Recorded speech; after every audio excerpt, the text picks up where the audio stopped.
Assalamualaikum sahabat Dapur. Video kali ini saya akan bagikan resep Fan. Ini resepnya cukup simple, cara membuatnya juga mudah, dan rasanya enak banget. Ini cocok banget kalau buat menu sarapan ataupun buat menu cemilan. Simak videonya sampai habis.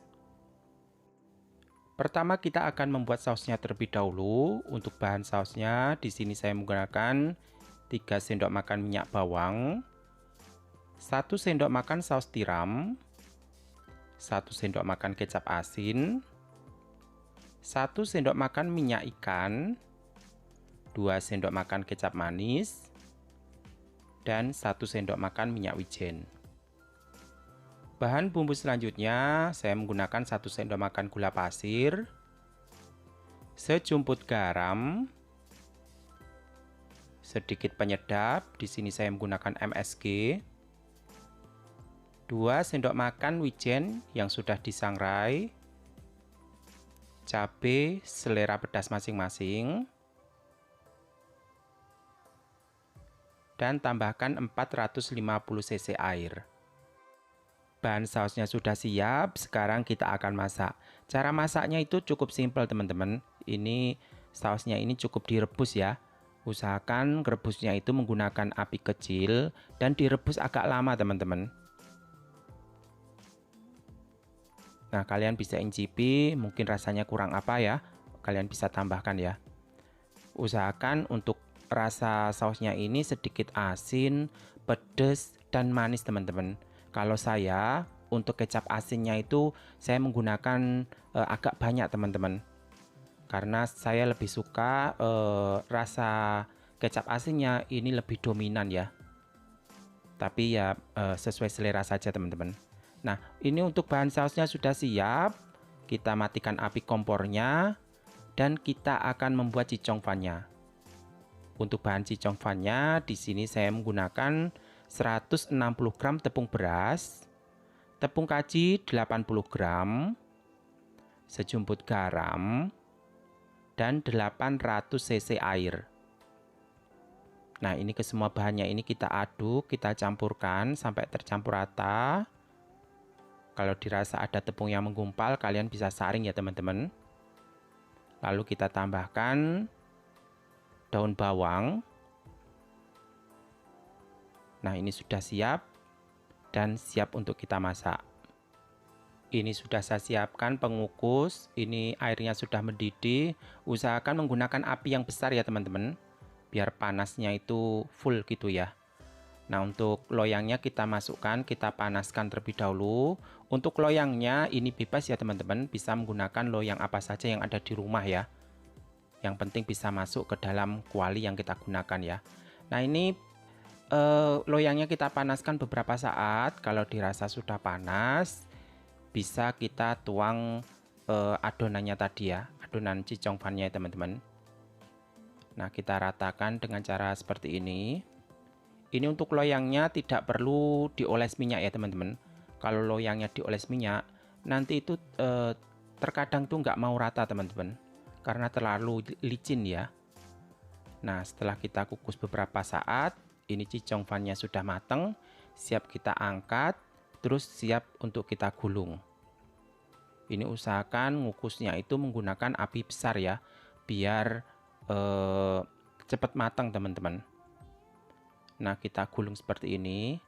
Ini memang tidak menggunakan minyak, memang sedikit agak susah ya pas waktu kita lepas. Tapi kalau kita menggunakan minyak, nanti biasanya itu tidak mau rata teman-teman. Nah, ini yang polos ya teman-teman. Kita akan membuat dua versi. Ini yang polosan, terus yang kedua kita akan membuat fan yang isinya itu telur teman-teman.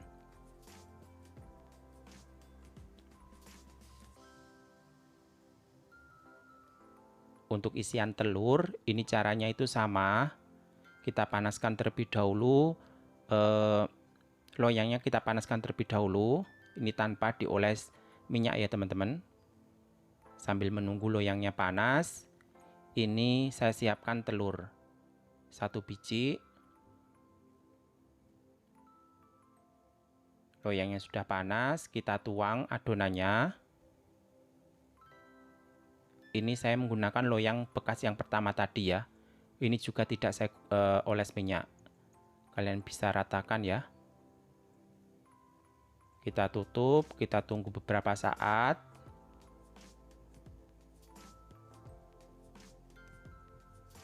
Nah, kalau sudah matang, telur yang kita kocok tadi kita tuang di atasnya seperti ini, teman-teman. Nah, ini untuk satu butir telur tadi jadi 2 loyang kecil ini ya. Nah, lalu kita ratakan.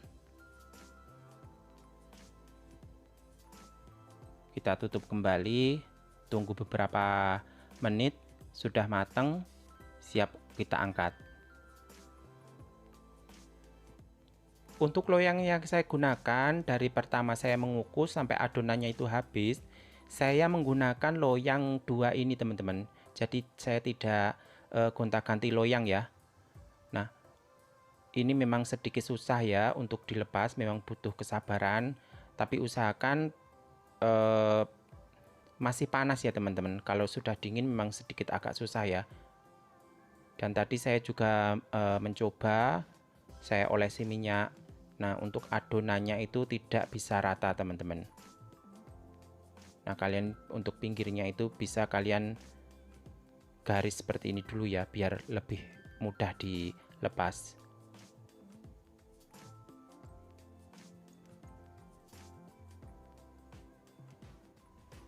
Untuk menghidangkannya, ini bisa kita potong-potong kecil seperti ini. Ini kita potong agar pas waktu kita makan itu lebih mudah ya. Kita potong menggunakan pisau plastik ya. Nah, ini tinggal kita siram dengan saus yang kita buat di awal tadi. Nah, ini sausnya ya. Aromanya itu gurih banget. Ini sausnya kita siram di atasnya seperti ini. Ini rasanya itu gurih banget loh teman-teman. Kalian harus mencoba ini. Kalau buat menu sarapan, ini sangat cocok sekali. Buat cemilan juga bisa. Pokoknya mantep banget. Kalian harus mencoba. Ini kalau menurut saya lebih suka itu yang isiannya telur teman-teman. Rasanya itu tambah gurih gitu loh teman-teman.